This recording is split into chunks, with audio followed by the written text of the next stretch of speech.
Facebook-owned instant messaging app WhatsApp has announced that it'll now be delaying an update aimed at increasing business transactions on the platform after a storm of concern from users who feared that the messaging platform was watching down its privacy and in that process. Now, WhatsApp users received notifications this month that it was preparing a new privacy policy and terms, and it reserved the right to share some of this with its parent company, Facebook. Now, that sparked global outcries and a rush of new users to competitor private messaging apps, including Telegram and Signal. WhatsApp now says it'll be delaying its new policy launch to May. Joining us to evaluate the significance or the circumstances around this is Head of Worldwide Works. That's Arthur Goldstuck joining us via our video line.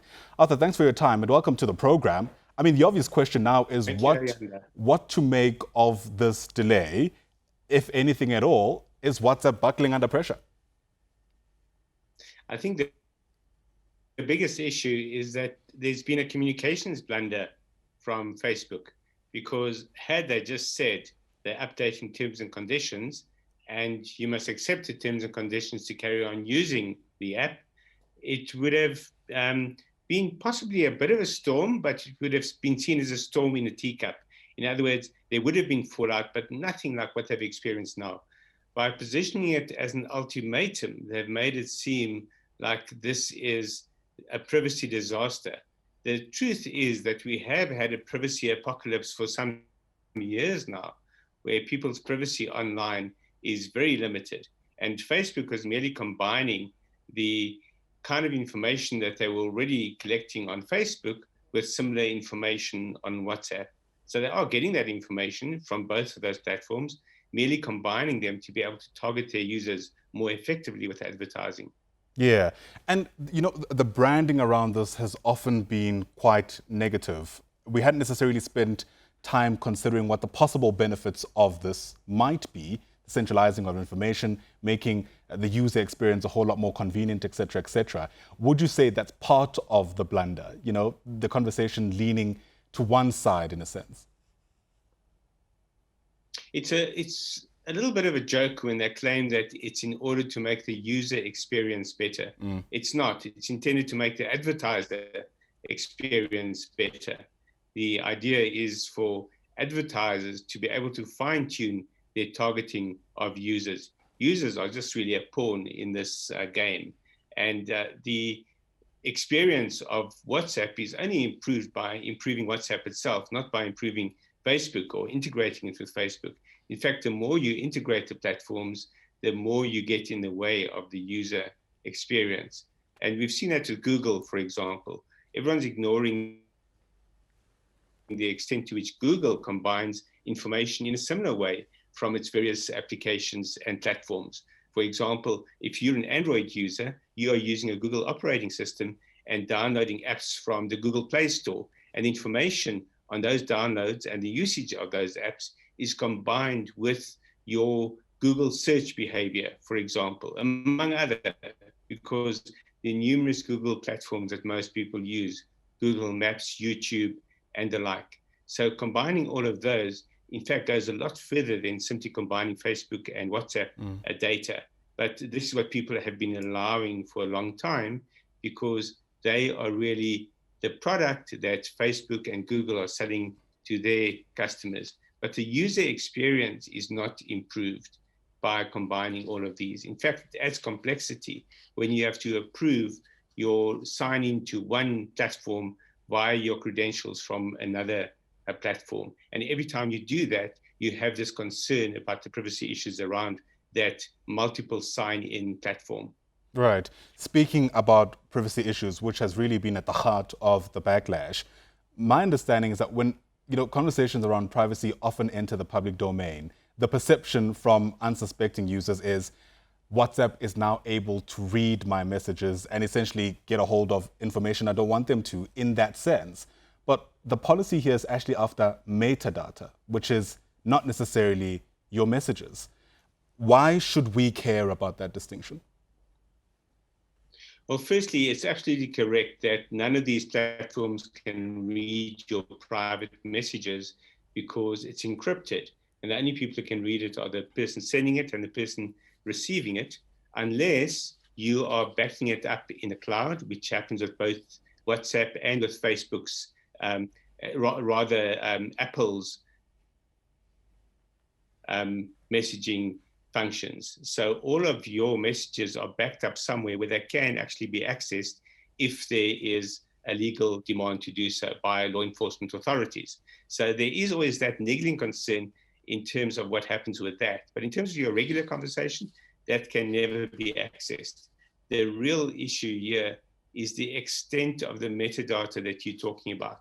The fact that your behavior in terms of even how often you let your battery run flat. For example, if you're the kind of person whose phone dies regularly, that actually says something about your user behavior, even about your character. You can start combining that kind of information into not just a personal profile in terms of your general technology usage, but even a psychological profile in the long run. And this is the big concern, that we have no idea how this information is going to be used or misused in the future as we are being profiled. And that's exactly what's happening by all of these platforms. Right. As irony would have it, Signal now coming out earlier, I think just a few hours ago, to say they're having technical issues because of the millions of new users that they now need to accommodate. It does bring to the fore questions around whether these are perfect substitutes. WhatsApp has enjoyed a monopoly in some respects, if you like, and that's allowed it to develop some of the features to quite an advanced stage. And Signal, if it is going to be the replacement, has a lot of catching up to do. Indeed, it does. The good fortune of Signal is that it's backed by a non-profit foundation that was started by the person who actually helped develop WhatsApp. So Mr. Acton, who has a few $1 billion in the bank, has already put 50 million of those dollars into the Signal Foundation. So that ensures that Signal will keep being developed and will keep improving to catch up with WhatsApp.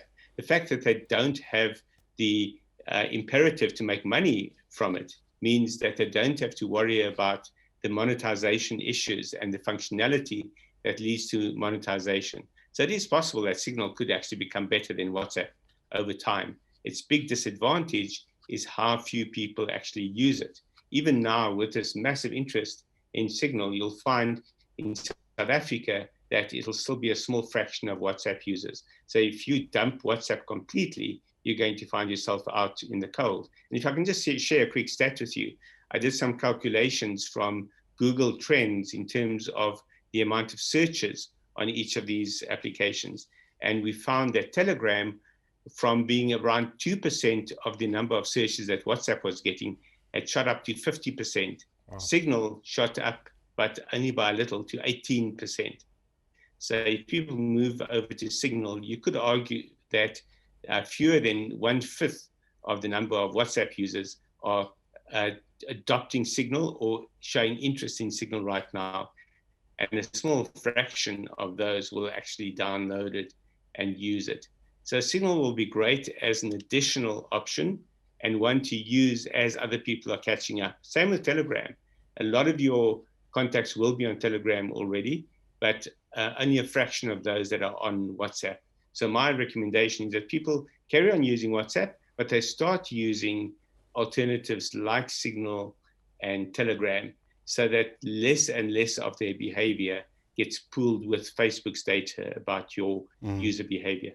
I wonder, though, Arthur, whether it's naive to expect to receive anything for free in a world like ours today, which is largely capitalist, et cetera, et cetera. And I only say this because of the mention you make of Signal not having an imperative to make a profit. That's the situation right now. If we cast our memories back not too far from today, Facebook started out as just a platform for friends to chat. And my goodness, what a far cry it is now from what it started out as.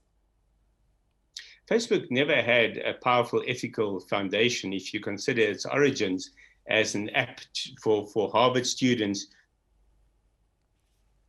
to rate their girlfriends or to rate women on the app. So ethics and Facebook still have a long way to go before they meet up fully, where Signal was born as an ethical, protective environment in which people's privacy was sacrosanct. So there's a vast difference between the two. But the reality is that if you are using a free app, you must expect some major compromises. And the more functionality that the app provides, like Facebook or Google's platforms, for example, the more of your privacy you're going to have to surrender in order to carry on using it. There are paid for options that you can go for that don't depend on advertising and don't collect this kind of data. But again, you're then paying for the product, and that becomes a product, as opposed to the cliche of you being the product when you use a free service. Right. All right. As a parting question, I have to ask: have you left WhatsApp yet? Or are you planning No, to? for the same reason I just Yeah. mentioned. I'm using Signal and I'm using Telegram, but so far I've had 2 conversations on Signal, numerous chats on Telegram over the years, but I'd say that 90% of my conversations are still on WhatsApp. And for that reason, there's no point leaving it. Well, I hope we don't swap one crisis for another. I imagine a whole lot of broken telephone taking place during this transition. Let me thank you for your time. Certainly appreciate it. There's a whole lot to consider, and I imagine we'll continue this conversation without a doubt. Arthur Goldstuck is the head of Worldwide Works, joining us there via our video line. Thanks very much indeed.